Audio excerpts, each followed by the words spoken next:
तो चलो भाई लोग, आज हम लोग शुरू करने वाले हैं एक चैप्टर ह्यूमन फिजियोलॉजी का। सबसे पहला चैप्टर है डाइजेशन एंड एब्जॉर्प्शन। आमतौर पर सिलेबस से कट चुका है सीबीएसई से, बट नीट में आता है इसलिए अपन पढ़ेंगे। तो इस चैप्टर में सबसे पहले हमें पढ़ना है डाइजेशन। तो मैं इसको एक बार आपको दोबारा समझाता हूँ।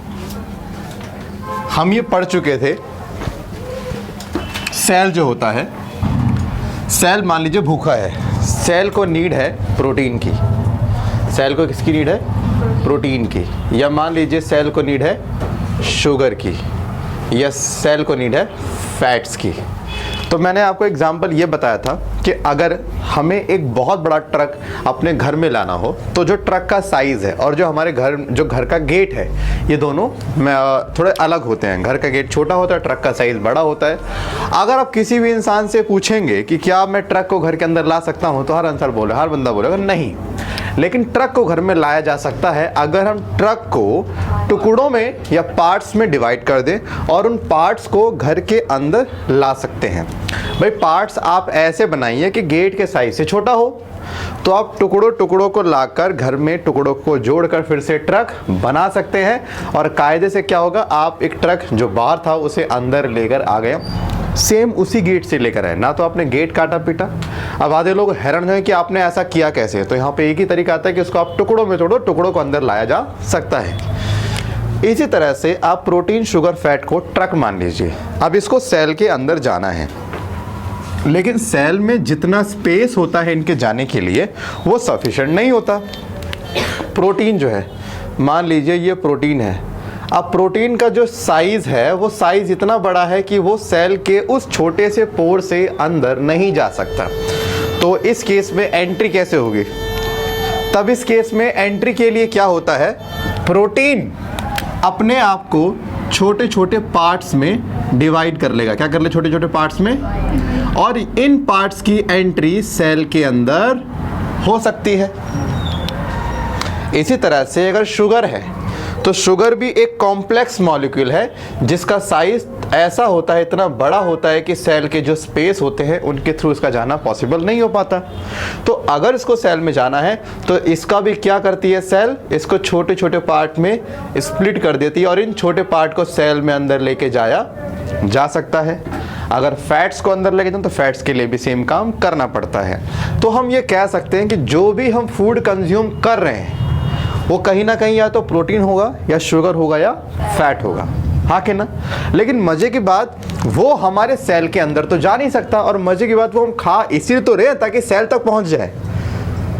तो जो भी हम कंज्यूम करते हैं, बॉडी क्या करती है उन चीज़ों को, जैसे इन सबको बोलते हैं these are the complex food particle. इन्हें क्या बोलते हैं? हमारी बॉडी क्या करती है, इन कॉम्प्लेक्स फूड को ब्रेक करके सिंपलेस्ट फॉर्म में लेके आती है।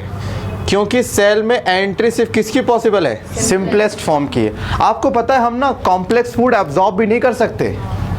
हम कॉम्प्लेक्स फूड को एब्जॉर्ब नहीं, हम सिर्फ सिंपलेस्ट फूड को ही एब्जॉर्ब कर सकते हैं। तो हम सिंपल भाषा में क्या बोलते हैं, जब कोई कॉम्प्लेक्स फूड सिंपलेस्ट फॉर्म में कन्वर्ट होता है, इसको डाइजेशन कहते हैं।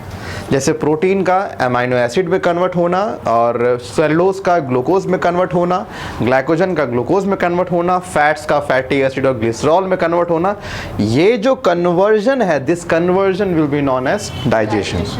ठीक है? तो सिंपल भाषा में आप ये मान लीजिए कि इनका साइज इतना बड़ा होता है, सेल में एंट्री पॉसिबल नहीं, इसलिए इनको हम छोटे छोटे टुकड़ों में डिवाइड कर लेते हैं। और इसी यानी ये जो मैकेनिज्म हुआ ना, this mechanism will be known as digestion. तभी बोलते हैं digestion of protein, digestion of sugar, digestion of fat. अब सवाल ये, हमारी बॉडी में ये काम करने के लिए बॉडी में एक स्पेशल तरह का सिस्टम प्रेजेंट है जो फूड को छोटे छोटे टुकड़ों में काटने का काम करता है। उस सिस्टम को हम लोग बुलाएंगे डाइजेस्टिव सिस्टम। क्या कहलाएंगे? अब डाइजेस्टिव सिस्टम की बात करूं तो डाइजेस्टिव सिस्टम में दो पार्ट आते हैं। पहले बात समझे, एक ऐसा सिस्टम जो डाइजेशन में हेल्प करेगा उसे डाइजेस्टिव सिस्टम कहते हैं। डाइजेस्टिव सिस्टम में दो पार्ट इंक्लूड होते हैं। एक होता है एलिमेंट्री कैनाल, जिसको आप क्या बोलते हो, गट भी कहते हो, और दूसरा आता है एसेसरी ग्लैंड। एसेसरी ग्लैंड्स कौन होते हैं? जो कि इस एलिमेंट्री कैनाल के साथ कनेक्ट होते हैं और अपना एक रोल अदा करते हैं इन डाइजेशन प्रोसेस। तो इसमें आप पढ़ते हो, आपने लीवर पढ़ा होगा, है ना, लीवर, पैनक्रियाज, ये सब आपके एसेसरी ग्लैंड के अंदर आते हैं। अभी और भी हम बात करेंगे। तो आप ध्यान देना, एसेसरी ग्लैंड जो है वो डाइजेस्टिव सिस्टम का पार्ट है, बट एलिमेंट्री कैनाल का पार्ट नहीं है। इसके अंदर क्या आता है?